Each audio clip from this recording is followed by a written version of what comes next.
Friends and cinema lovers, I am writer-director C.S.Nag and I am so happy to be with you as part of this wonderful initiative by Indian Renaissance to reclaim our glorious film and cultural heritage. I began my career as a journalist after doing my BSc in physics at Mumbai University and a postgraduate diploma in journalism at Bhavan's College. I worked in Midday, Indian Express, and then went to Muscat to work in Oman Observer. Thereafter, I went to the United States for my BS in film and TV production, and then worked in public television in America, and I had the privilege of working in Hollywood with my senior John Landau, and then returned to India after 30 years media experience to work with movie legend Dev Anand at Nauketan, whose chief writer-director assistant I was. Just as the sunrise comes after every sunset and darkness of the night to bring new light and hope, I now pray that I can inspire a new generation of writers, artists and filmmakers to carry the torch of progress and innovation in the age of the infotech revolution, which has transformed the world into a global village. The shocking scandals of drug abuse and murders that keep happening have given Bollywood a bad name. It has outraged film and art lovers not only in India but all over the world. This lecture series and discussion is our humble response to give film fans the correct picture about our great cultural and film traditions and find a way to bring back the golden age and an Indian Renaissance. Our nation is known by its culture. India's very name comes from the word Indus, and it comes from Indus Valley civilization, which is very ancient. The Indus River was Sindhu, called Hindu by Persians. So that's how we are still stuck with the name India. From the Greek Indus for Sindhu, called Hindu by the Persians. We neither speak Greek nor Persian, although we still seem to be colonized by them. In fact, Sanskrit is the mother of all Indian languages. In fact, the word Samskruti or culture is synonymous with Sanskrit. As you can see, language and culture are thus inseparably linked. As we begin the second decade of a new millennium, our country is at a crossroad. 70 years after independence, we are still being divided by a colonial establishment which has taken a new and ugly form. This new threat from drug mafia politics and culture has shocked even our youth, who are 50% of our country. They see their future in danger and have openly expressed their anger against the so-called Bollywood drug culture and its clones and icons they have rejected as role models. The time has thus come to pay respect to this new cultural awakening throughout this country. It has sparked a people's movement to bring about a truly secular and nationalistic film industry to reclaim our proud traditions and heritage. As all colors of the rainbow contribute equally to its beauty, let us make our unity in diversity a shining example for all Indians to follow. United we stand, divided we fall. Knowing this, the Bollywood drug mafia is constantly creating discord in the name of dissent rebellion and anarchy in the name of freedom. They have abused our tolerance by calling all those they differ with and oppose as intolerant and fascist. The lack of a well organized group with the courage to oppose their extortionate blackmail tactics allowed them to create a fear psychosis and control the industry. But the emergence of new and independent media and channels has completely exposed their modus operandi of spreading lies, gossip mongering, mudslinging, and character assassination. The entire nation has now spoken with one voice to denounce their complicity, cover up, and glorification of drug mafia lifestyle, culture, and criminal activities.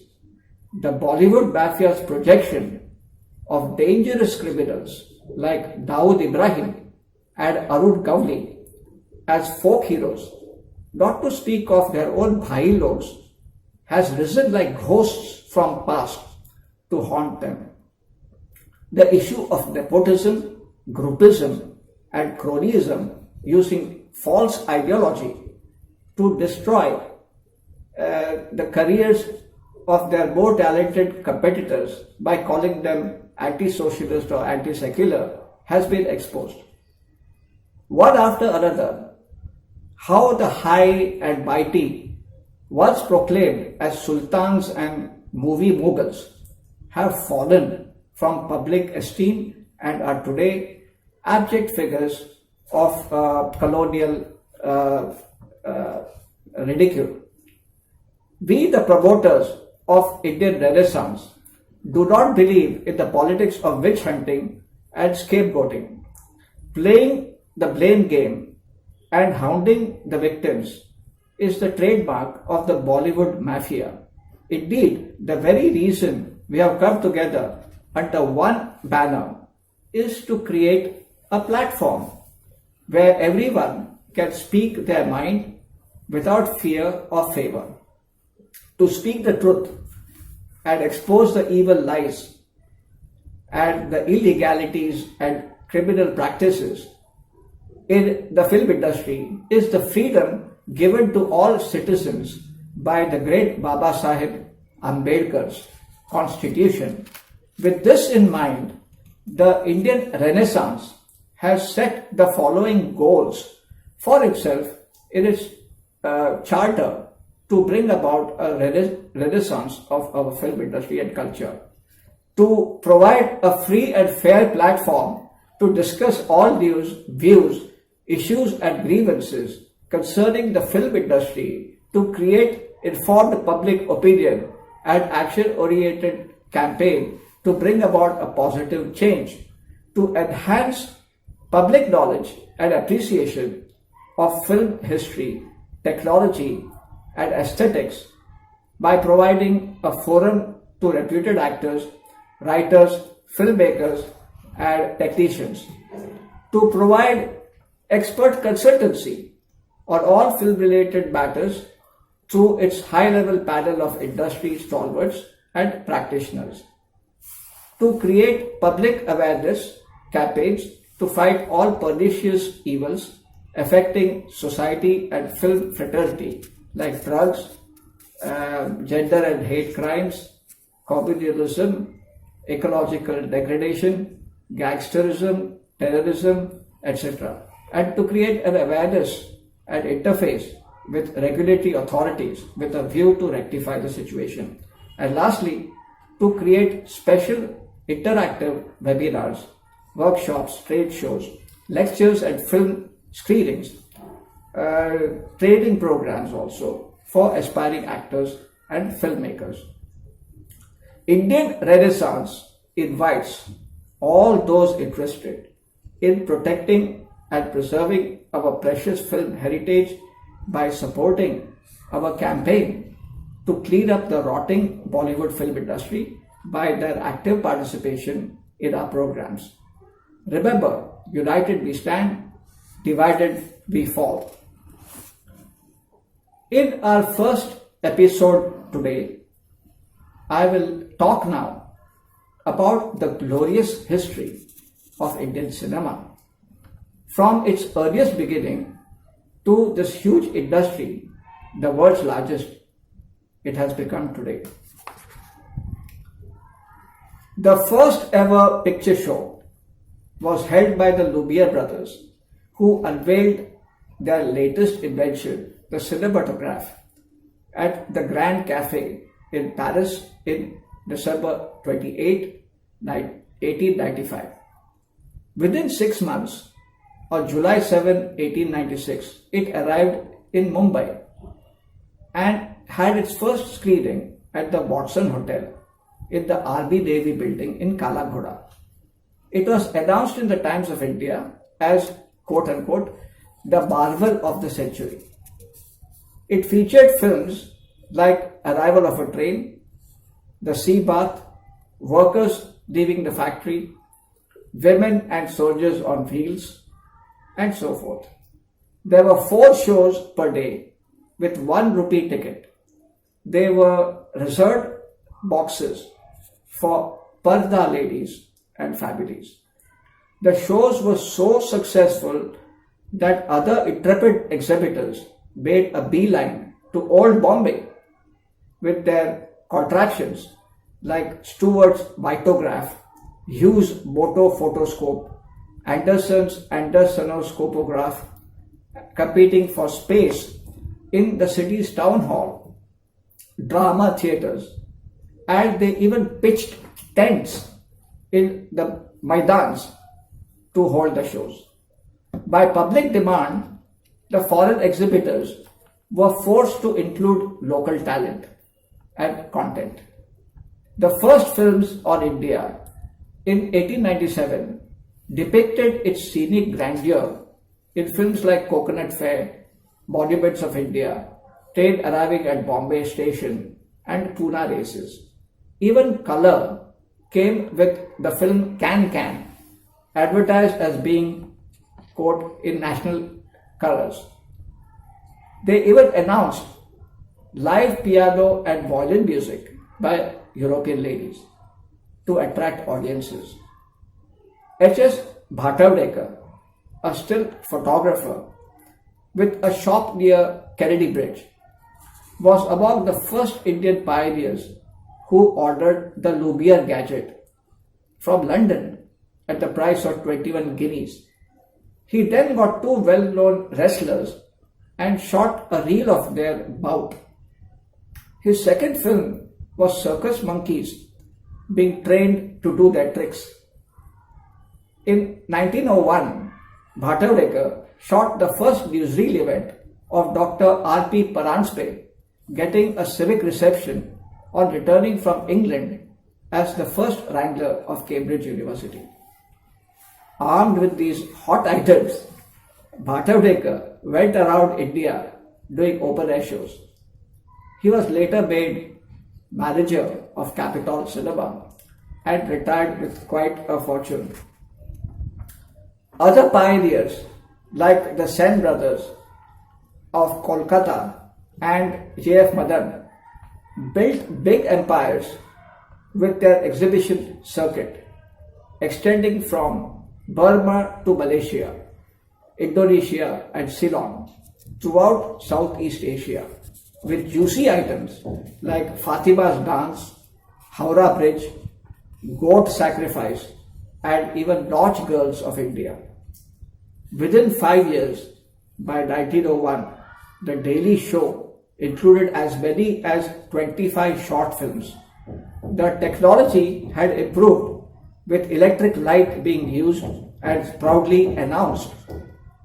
From 60 feet in 1899, films had gone to 600 feet by 1903.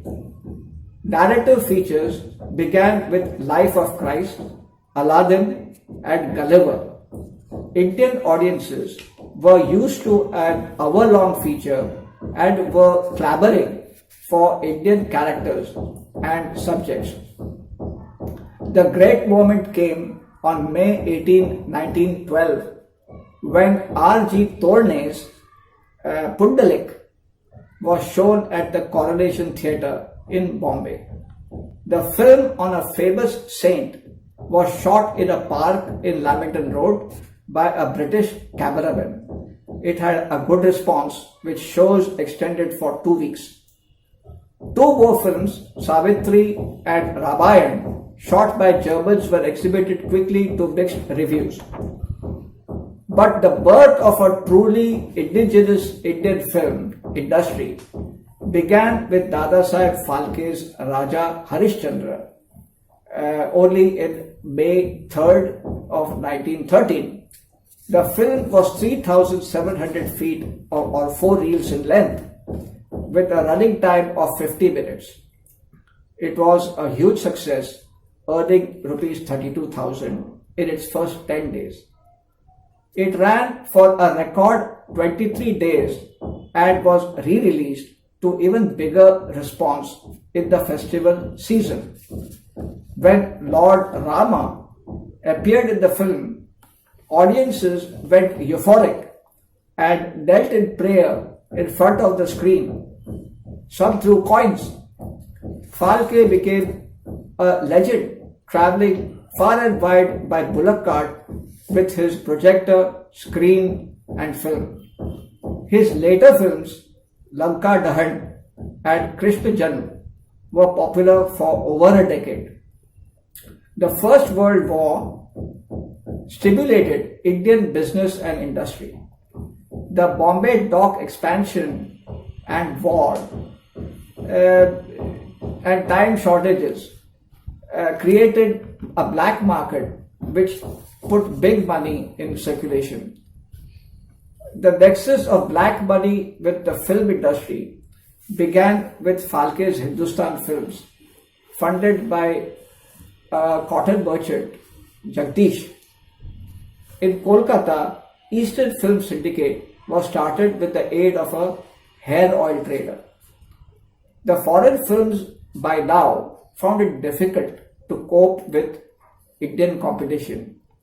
They tried the familiar technique of violence and erotic elements.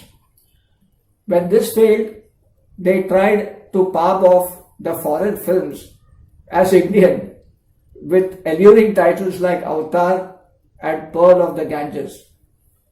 The Indian film industry grew rapidly from a dozen films in 1920 to 40 in 1922, 80 in 1925, 172 films by the end of the 20s. Some of the notable events were Mahatma Gandhi's first screen appearance in a newsreel in 1921, Baburao Painter's Sairandhari getting censored for Bhima twisting a demon's neck, and Saukari Pash in 1924, marking the film debut of V. Shantaram. It was the first Indian film to win a foreign festival award in Berlin. The first South Indian film, Bhishma Pariksha, came in 1922 by Star of the East, and the first mega budget film, Veer Abhimanyu, costing ₹1 lakh in 1923. Obviously, the first gangster film, Kala Nag, was on the real-life exploits of a dreaded criminal from Bombay's underworld. Himanshu Rai's Light of Asia, an Indo-German co-production, established Indian cinema abroad and even got a Royal Command performance at Buckingham Palace. Madan Theatre's Kapal Kundala was the first to enjoy a Silver Jubilee run in 1926, and Social Evil was the first to be certified for adults only in 1928. In 1927, in October, the Indian Cinematograph Company was set up to operate the censorship system and to stimulate empire films. The committee's report said Indian film production had reached a milestone of 200 films in 20 years, and the number of theatres had gone up to 265. Films were shot quickly in 10 days at an average of rupees 20,000 budget. Average actors got salary of rupees 200 to 300 per month. Stars got rupees 600 to 800, and a few like Ruby Byers got a four-figure check.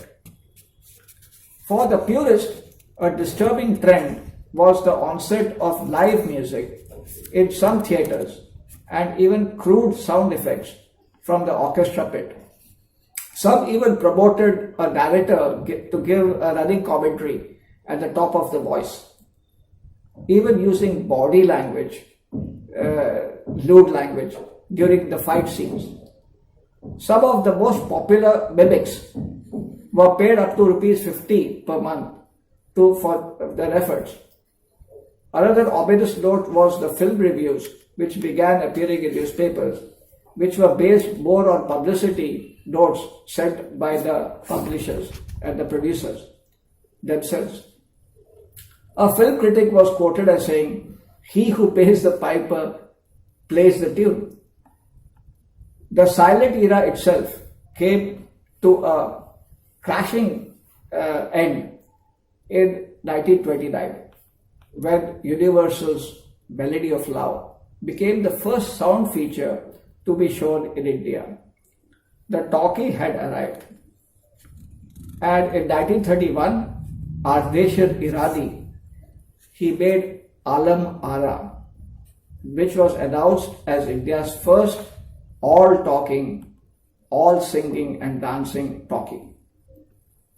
Made at a hefty cost of rupees 10 lakhs, with a running time of 2 hours, it had 7 hit songs which made Zubaida the new singing sensation, along with her co-stars Master Vittal and Prithviraj. The film was houseful for 2 full months, and police had to be called to control the crowds at Majestic Theatre. It may have been the first film to cross 1 crore of rupees at the box office.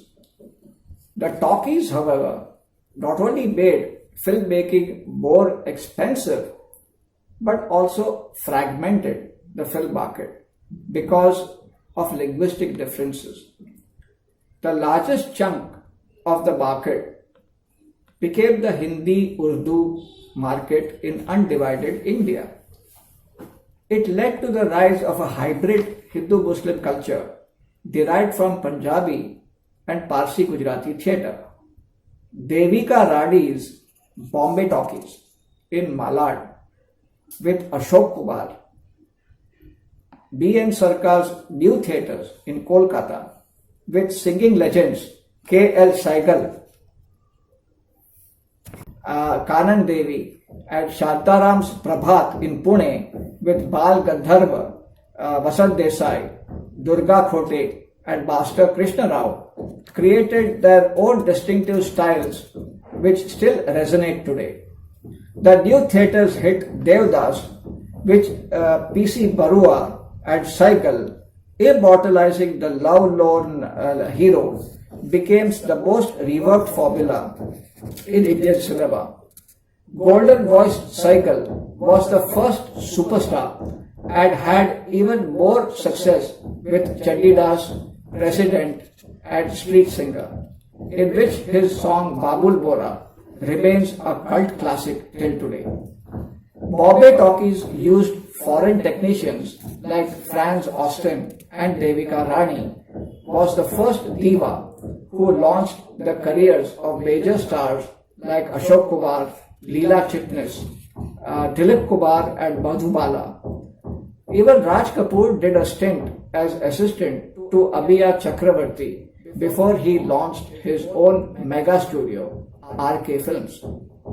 Like Bombay Talkies, Achut Kadya, Shantaram's Prabhat was known for its bold themes in films like Duniya Na Mane, on widow remarriage. It later gave a break to such movie legends as Guru Dutt, Dev Anand and Rahman. Shantaram's Raj Kamal studio in Bombay made such classics as Do Aankhein Bara Haath, Dr. Kotnis Ki Amar Kahani, and the hit musicals Naurang and Janak Janak Payal Baji. After independence, in Nehru's socialist and secular era, they saw the rise of the golden age of Hindi cinema with Prithviraj Kapoor and Balraj Sahni. They made Ipta nationally and internationally famous, with Ibrahim Alkazi and Shambhu Mitra's National School of Drama doing the same, giving further impetus to scale the loftiest heights of excellence.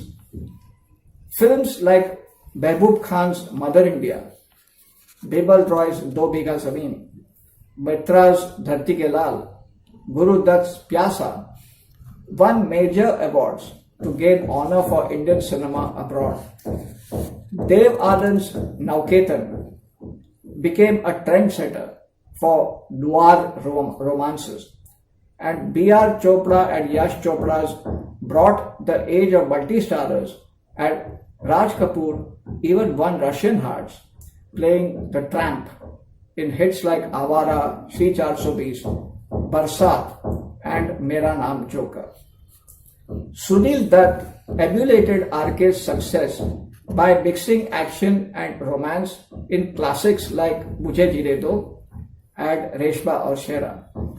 Manoj Kumar did it with patriotic fervor in Upkar, Purab Aur Paschim, Roti Kapda Aur Makan, and Kranti. Rishikesh Mukherjee kept Bimal Dar's tradition alive with Musafir, Anupama, and Ashirwad.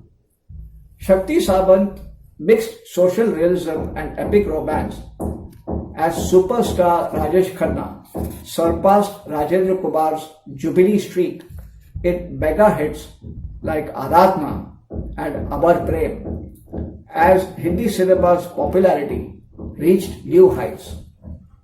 As budgets skyrocketed with soaring popularity of durable stars like Dharmendra, Shashi and Shammi Kapoor, Feroz Khan and Sanjeev Kumar, filmmakers like Rishida and Gulzar made low-budget films score big with hits like Anand and Namak Haram, which made Amitabh the heir apparent to Rajesh Khanna.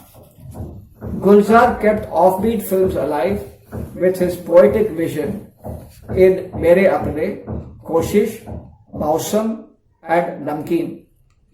The stage was set for Amitabh to become Big B in the age of the biggest multi-starers like Sholay, Shakti, Shan and Amar Akbar Anthony.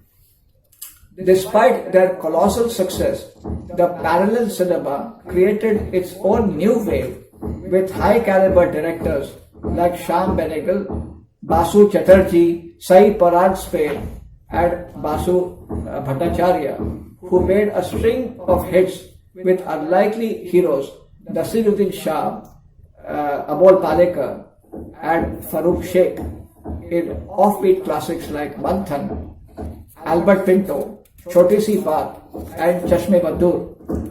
Even Satyajit Ray put Hindi cinema on the global map with his classic Shatranj Ke Khiladi. The maturity of the audiences can be gauged from the fact that even the anti-hero became popular, and stars like Shatrughan Sinha and Daddy and a few others, Pran for example, made the switch from villains roles to character roles and even heroes roles in the case of Shatrughan. The 80s saw a marked decline in the quality of films in the age of nepotism and corruption, as the fruits of terrorism turned bitter with Mrs. Gandhi and Rajiv's brutal assassinations. With Salaam Bombay, Meera Nair gave NFDC a golden touch at Cannes. David Lean made his last great masterpiece in E.M. Foster's Passage to India. Merchant Ivory followed with Heat and Dust, and Shekhar Kapoor won National Award with Masoom and international recognition with Bandit Queen, Fulan, and with Virgin Queen Elizabeth. Things went from bad to worse in the 90s with the rise of the remakes in the age of Karan and the Khan clan. Except for a few notable films like Subhash Ghai's Saudagar, Yash Chopra's Labhe, and Pamela Rook's Train to Pakistan, it was a case of dumb and dumber.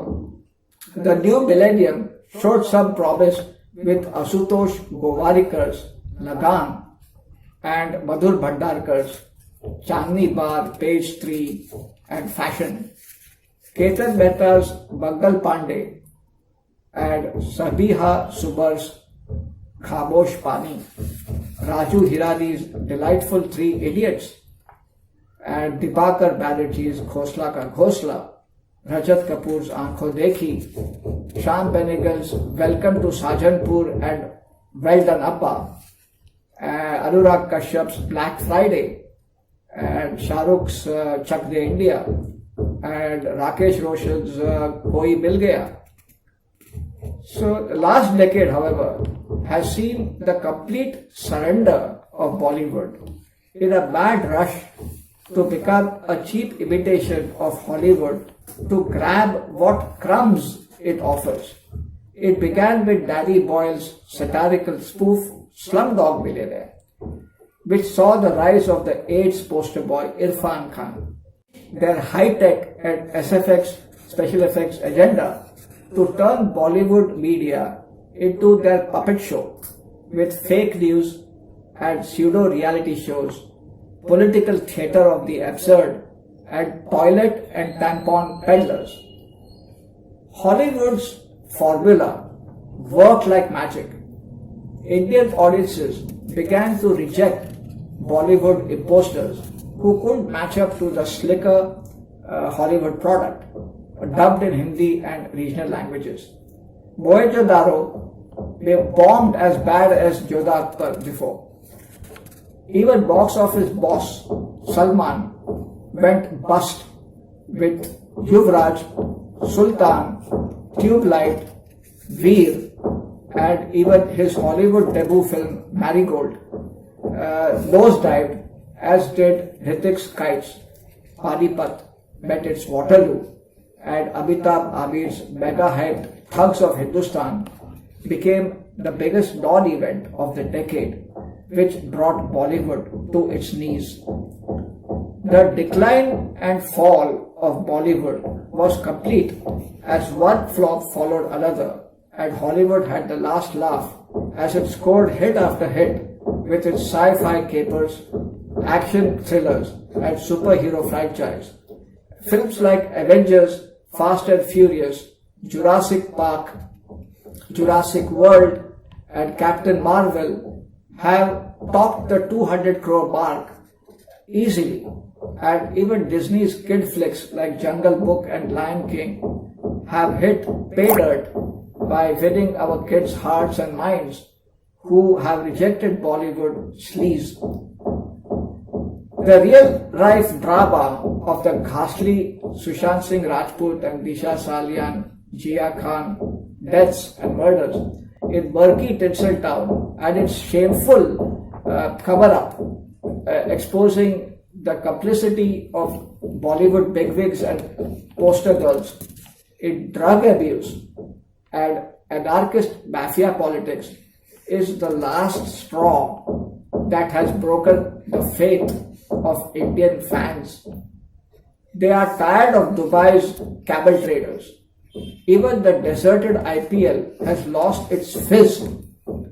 Every attempt by the Bollywood mafia to hype their way out of trouble has backfired. They are sinking in a quagmire of their own making. The Titanics and Murdochs have met their Waterloo. So how can Indian Renaissance help us to regain our past glory? Now that's $1 million question. As I have said earlier, Indian Renaissance is not trying to play the blame game. Our goal is to educate the public to create awareness which alone can bring about a positive change in our society. Before you scoff at the idea, please realize that we are not alone. We have the support of hundreds of hard-working professionals in the film industry in whose personal interest it is to make things better for themselves and all concerned.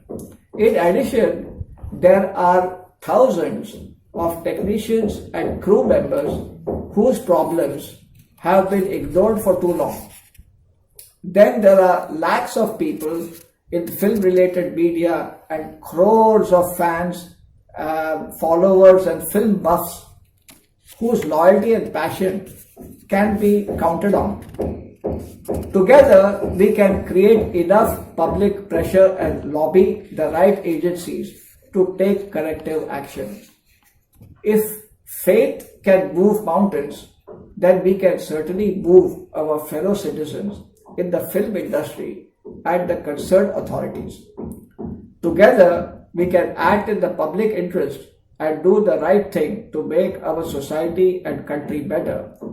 As outlined earlier, the various programs and activities of the Indian Renaissance will ensure that we never lose sight of our goal. Remember, cinema is a collaborative art.